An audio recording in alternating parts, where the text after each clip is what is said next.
নমস্কার বন্ধুরা, গোপাল ভাঁড়ের গল্প চ্যানেলে আপনাদের স্বাগত। আমি প্রমীলা চলে এসেছি আপনাদের জন্য গোপাল ভাঁড়ের আজ একটি নতুন গল্প নিয়ে। গল্পটির নাম মুদিকে জব্দ। তাহলে চলুন দেরি না করে শুরু করি আজকের গল্প। গোপালের কাছে তার পাড়ারই এক মুদির কিছু টাকা পাওনা হয়েছে। মুদি বেচারা বারবার তাগাদা দিয়েও তার কাছ থেকে টাকা কটি আদায় করতে না পেরে অনন্যপায় হয়ে রাজা কৃষ্ণচন্দ্রের শরণাপন্ন হলো। সে প্রাপ্য টাকা দ্বিগুণ দাবি করে তার কাছে আর্জি জানালো।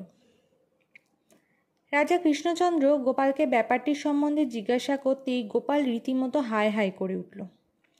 মহারাজ, কি সর্বনেশে কাণ্ড! সে মোটেই আমার কাছে এত টাকা পাবে না।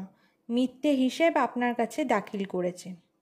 এখন একটু টানাটানি যাচ্ছে মহারাজ, একটু সামলে নিয়ে ঠিক শোধ করে দেব। ভালো কথা মহারাজ, মুদি কত টাকা পাবে বলেছে? রাজা কৃষ্ণচন্দ্র বললেন, 10 টাকা তোমার কাছে পাবে বলেছে। যা হবার হয়ে গেছে, তুমি বরং কিস্তিতে তার টাকাগুলো শোধ দিয়ে দাও গোপাল।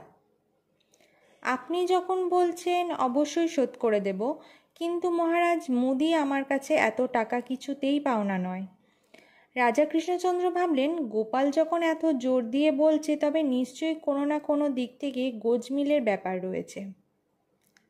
রাজা কৃষ্ণচন্দ্র এবার মুদিকে ডেকে বললেন, তোমার হিসাব দাখিল করো। মুদির হিসাব পরীক্ষা করে দেখা গেল মুদি 10 টাকাই গোপালের কাছে পাবে। রাজা কৃষ্ণচন্দ্র এবার গোপালের দিকে ফিরে বললেন, কি হে গোপাল, মুদির হিসাবে তো কোনোই কারচুপি দেখছি নে।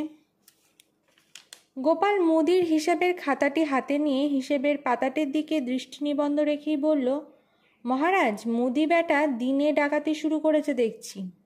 বেটা জোচ্চোরের ধারী। আমি যে কদিন অরহর ডাল নিয়েছি সে কদিনই সঙ্গে ঘি লিখে রেখেছে। জোচ্চুরি করার আর জায়গা পাইনি। আমি অরহর ডালের সঙ্গে কোনো দিন ঘি খাই না। মুদি সঙ্গে সঙ্গে বলে উঠল, মহারাজ, আপনিই বলুন, ঘি ছাড়া অরহর ডালের স্বাদ হয় কখনো?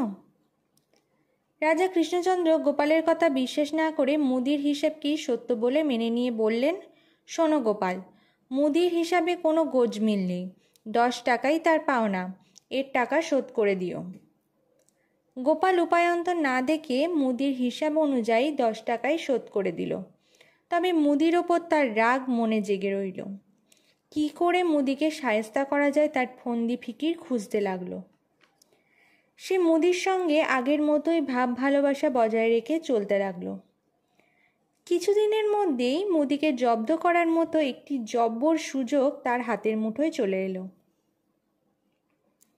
গোপালের জমিতে সে বছর ভালো আখের চাষ হয়েছে। গোপাল লোক লাগিয়ে আখ মাড়াই করিয়ে কিছু গুড় তৈরি করলো।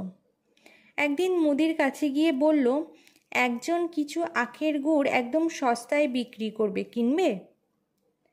সস্তায় গুড় পাওয়া যাচ্ছে ভেবে মুদির পক্ষে লোভ সামলানো সম্ভব হলো না। এক কথাতেই সে রাজি হয়ে গেল। এদিকে গোপাল কয়েক টিন বালির ওপর সামান্য করে গুড় দিয়ে মুদির কাছে বিক্রি করে দিল। মুদিও প্রায় অর্ধেক দামে গুড় পেয়ে হিসাব মতন দাম মিটিয়ে দিয়ে গুড়ের টিনগুলি নিয়ে দোকানে চলে গেল। সেদিন সন্ধ্যাতেই মুদি গুড়ের টিনের বালির ব্যাপারটি আবিষ্কার করে ফেলল। সে হন্তদন্ত হয়ে গোপালের বাড়ি হাজির হলো। রাগে কাঁপতে কাঁপতে বলল, এ কীরকম জোচ্চুরি কারবার শুনি! গুড়ের টিনে বালি বোঝাই, দিনে ডাকাতি! গোপাল মুখে হাসি ফুটিয়ে বলল, আরে এত চটাচটি করছো কেন হে? অরহর ডাল বিক্রি হলেই যদি ঘি বিক্রি করতে হয়, তবে গুড় বিক্রি করলেই বালি বিক্রির বাধা কোথায় শুনি? শোনো, আমি বালি ছাড়া গুড় বিক্রি করি না। এবার তুমিই বিবেচনা করে দেখো ঠিক করেছি কি না। তো বন্ধুরা, এই ছিল আজকে আমাদের গোপাল ভাঁড়ের একটি গল্প, মুদিকে জব্দ। গল্পটি যদি আপনাদের ভালো লেগে থাকে অবশ্যই লাইক, শেয়ার, কমেন্ট করবেন এবং চ্যানেলে যদি নতুন হয়ে থাকেন চ্যানেলটিকে সাবস্ক্রাইব করে আমার পাশে থাকবেন। ফিরে আসবো খুব তাড়াতাড়ি নতুন একটি গল্পের সাথে। ধন্যবাদ।